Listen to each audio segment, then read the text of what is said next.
The Earl of Tyrone is a title created 3 times in the Peerage of Ireland. It was first created as part of the Tudor attempt to establish a uniform social structure in Ireland by converting the Gaelic kings and chiefs into hereditary nobles of the Kingdom of Ireland. Under brehon law, clans were effectively independent, and chose the chiefs from the members of a bloodline, normally, but not always, a close relative of the previous chief. The clan as a whole generally had a voice in the chief's decisions. Also, acknowledged sons of a clan member were members of the bloodline, even when not begotten in lawful marriage. The holder of a title, on the other hand, was subject to the crown, but held his lands by hereditary right, which the crown would help to enforce. The rest of the clan were usually now his tenants. Illegitimate sons had no right of succession under the new system unless expressly granted. The title in the Peerage of Ireland was created again in 1673 for Richard Power,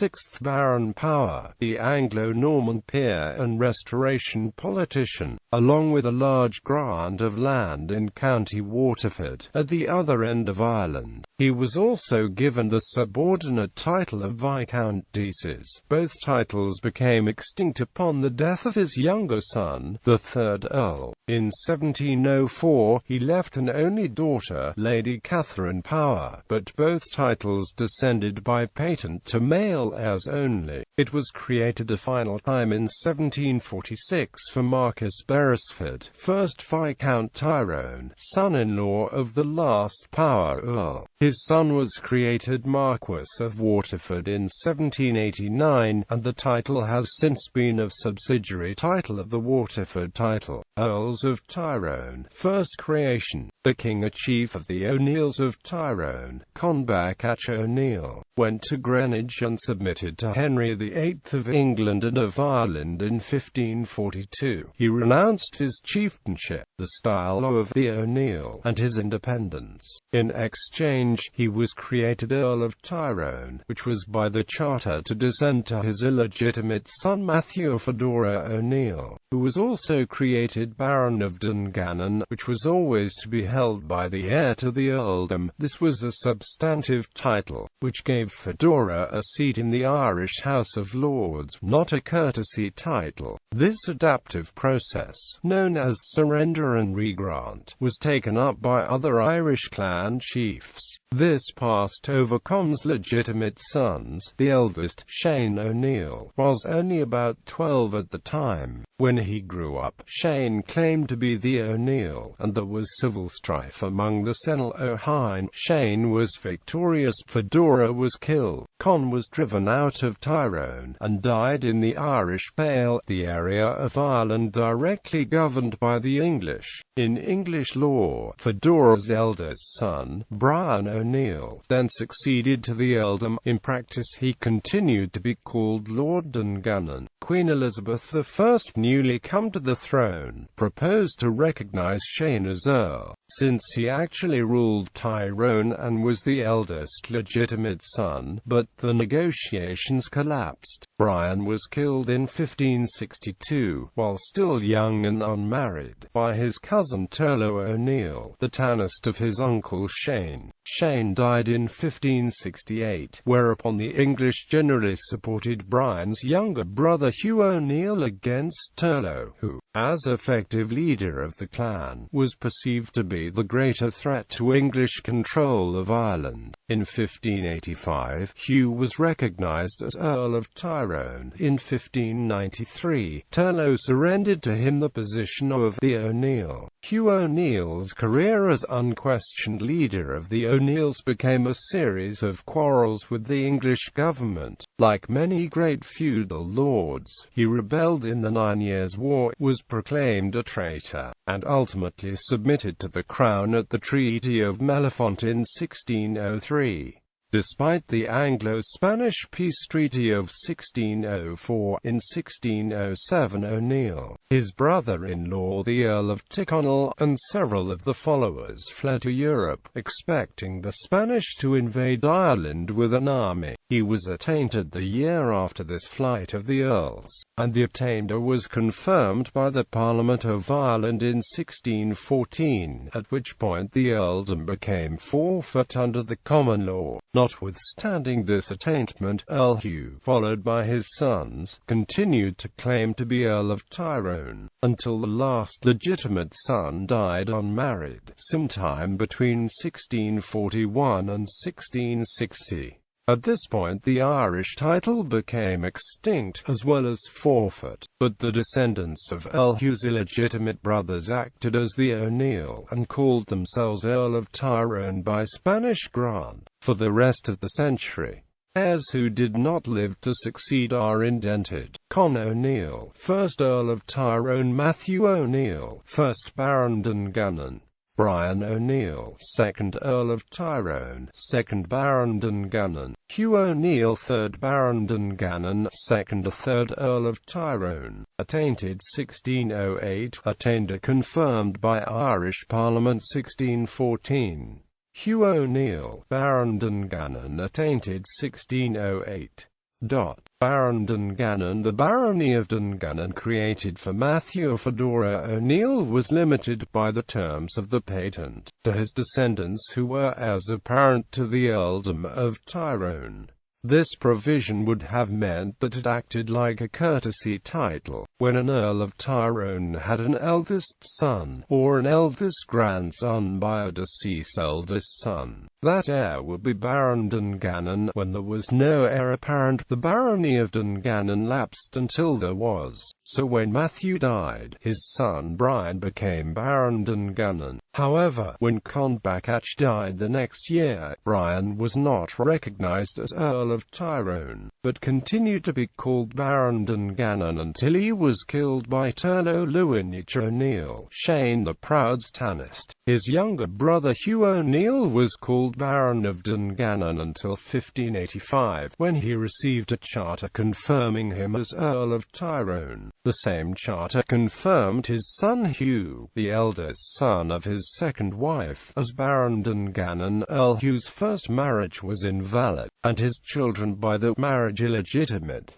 The following men were known as Baron Dungannon: Matthew O'Neill, 1st Baron Dungannon, cr. 1542. Brian O'Neill, Earl of Tyrone, de jure Baron Dungannon 1558-9, styled Dungannon 1558-1562. Hugh O'Neill, Earl of Tyrone, styled Baron Dungannon 1562-1585, never de jure. Before his brother's death, he was not heir apparent, for his brother could have married and had sons. After his brother's death, he was de jure Earl of Tyrone, but not Baron Dungannon by the limitation. Hugh O'Neill, Baron Dungannon, styled Baron Dungannon 1587-1608, de jure from birth.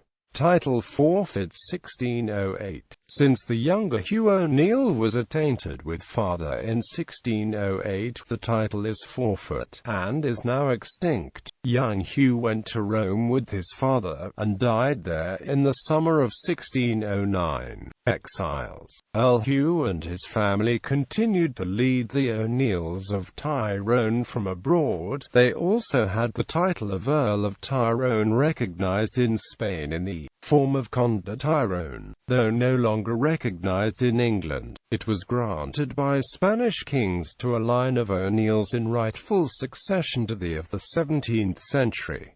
Hugh O'Neill, the attainted Earl. Henry O'Neill, Earl Hugh's son by Joan O'Donnell, his second wife, Colonel of the Irish Regiment in the Spanish service in Flanders, Knight of Santiago, accompanied his father in his flight, and was attainted 1608, confirmed 1614. He is omitted from an account of his father's family in 1617. He is noted as dead in 1621. Shane O'Neill, Earl Hugh's son by Catherine Magennis, his fourth wife, succeeded his father as Earl of Tyrone, his brother as Colonel, Knight of Calatrava, Major Domo at Madrid, 1638, died in the Siege of Barcelona. His younger brothers died young. Con was left behind in the flight, went to Eton and died in the Tower of London. Brian went to school in Brussels and was killed there, being found hanged with his hands bound.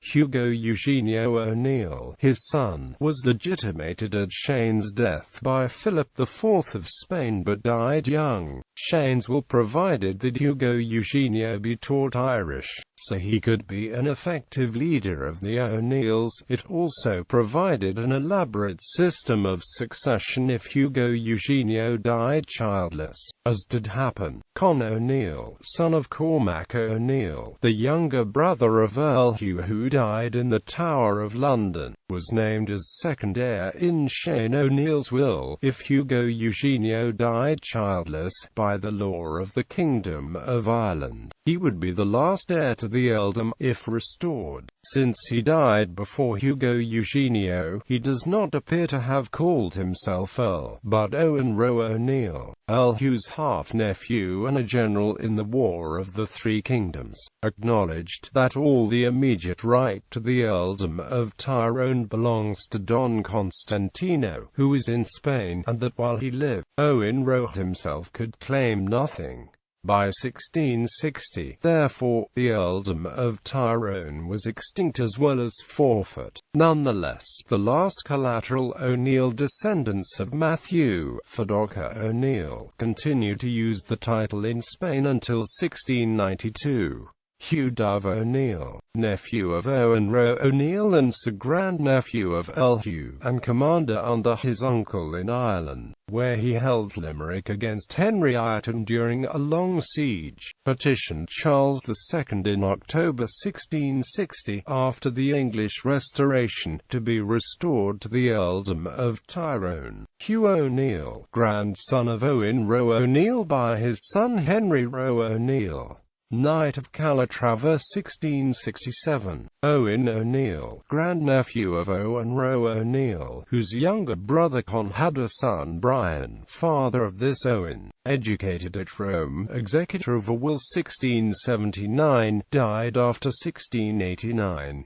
After Owen, no one claimed the earldom of Tyrone until the 19th century. Don Bernardo O'Neill, colonel of the Irish Regiment of Tyrone, nephew of General Owen Roe, born in Armagh, served as a captain in Flanders starting in 1636. Fought in the War of the Confederacy, returned to Flanders and was given permission to raise an Irish regiment in 1663. In 1673, became Earl of Tyrone after the death of Hugo, son of Henry Mac O'Hine Rua. Died 1681 in Barcelona. Eugenio O'Neill, after the death of Don Bernardo in 1681, the titular colonel was the 8th Earl, a young boy also called Eugenio O'Neill. He was claimed as a grandson of General Owen Roe through a son named Brian. He was still a minor and titulary colonel of the Regiment of Tyrone on the 18th of April 1689. Later claimants. By this point, the claim to the earldom of Tyrone became intertwined both with the position of the O'Neill of Tyrone and the wider position of chief of all the O'Neills of Ulster. Not all the claimants to the Gaelic offices claimed the earldom. The descendants of Shane the Proud were inaugurated as the O'Neill by the ancient ritual, by which the O'Hagan put golden shoes on the feet on Maeve, without calling calling themselves earls. The leadership of the O'Neills as a whole had usually been held by the O'Neills of Tyrone, but the distant cousins the O'Neills of Clannaboy or Clandboy in Antrim had also sometimes held it. Most recently Art MacAodha O'Neill, from 1509 to 1514, when the first Earl was young. They, like the O'Neills of Tyrone, spent much of the 17th century fighting for the Catholic powers. In 1740 they relocated permanently to Portugal. Don George O'Neill of Clannaboy and Lisbon submitted his pedigree to the Ulster Office of Heralds. In 1896, he received a letter from Sir Henry Farnham Burke, Somerset Herald, acknowledging that he had proved his descent from the royal descent from the Kings of Ireland, and his collateral descent from Hugh O'Neill. Although collateral descent from the grantee does not confer peerage, he assumed the style of Conde Tyrone, but his descendants used the title Prince of Clandboy. Barons Power: Richard Power, 1st Baron Power; Piers Power, 2nd Baron Power; John Power, 3rd Baron Power; Richard Power, 4th Baron Power; John Power, 5th Baron Power; Richard Power, 6th Baron Power. Earls of Tyrone, 2nd creation.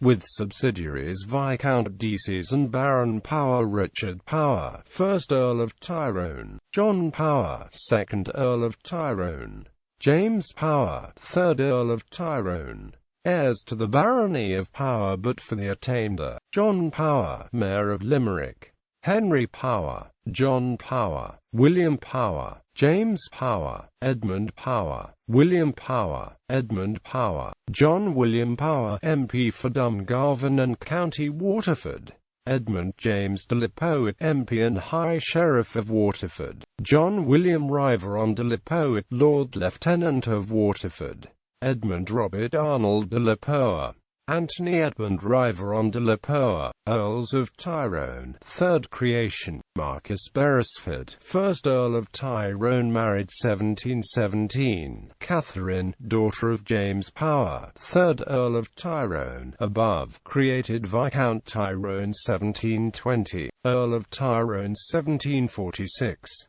George de Lipoa Beresford, 2nd Earl of Tyrone, created Marquess of Waterford in 1789. For later earls, see Marquess of Waterford.